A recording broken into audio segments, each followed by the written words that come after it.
question number 23. S1 and S2 are two coherent sound sources with no phase difference. Which means what? The phase difference here is either 0 or 2 pi. The wavelength of both the waves is 0.2 meters. So, wavelength of both the waves are 0.2 meters. P is 0.6 meters away from S1 and 6.5 meters away from S2. So, let us draw the points over here. So, S1 and S2 are two coherent sources. S1 and S2 are coherent sources over here. And P is a point which is 6 meters away from S1. Let us say this is 6 meters away from S1 and 6.5 meters away from S2. 6.5 meters away from S2. Okay.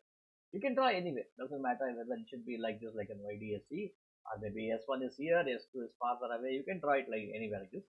At P, the amplitude of the wave from S1 is x0. At P, due to x1, it is x0, and due to S2, it is 2x0. What is the resultant amplitude of P? Now the question is, can I add these two amplitudes or should I subtract these two amplitudes? What should be done? Okay, that again depends upon what is the path difference and what is the phase difference between these two, right? That is where the value of lambda is given to. What I will do is, I will subtract one from the other here. Okay, 6 and see, this is the distance x1 here. So let us say, for example, this is the distance of x1 and this is the distance x2 here. We know the path difference is nothing but delta x is equal to x2 minus x1. The difference in the paths traveled by both the rays, which should now be equal to 0.5 meters. Now, if this is my path difference, how do I get what is my phase difference? Based on my phase difference only, I can say whether there is a constructive interference happening or there is a destructive interference happening. Okay. So now what I will do is, I will write something like delta x by lambda is equal to delta phi divided by 2 pi. This is the equation for relating path and the phase difference over here.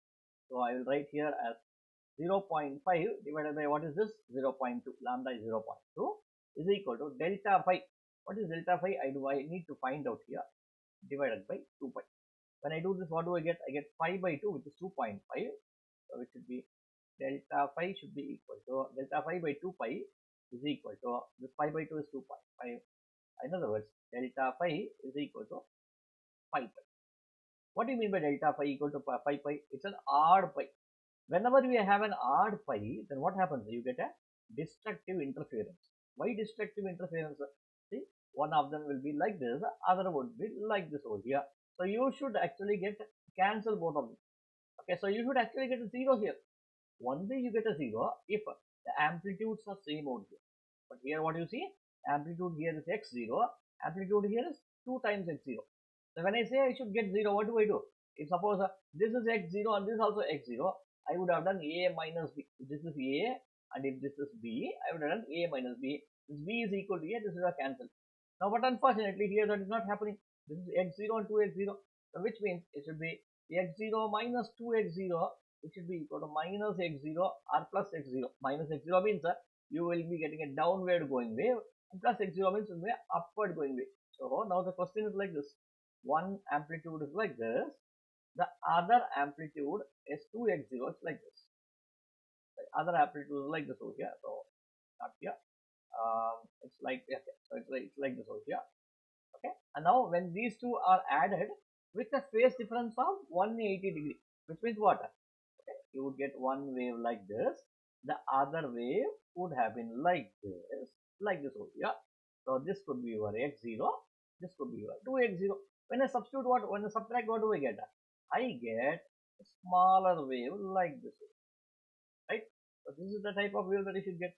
So the net amplitude at any point, the resultant amplitude of P should only be like this. Okay, so the answer is B.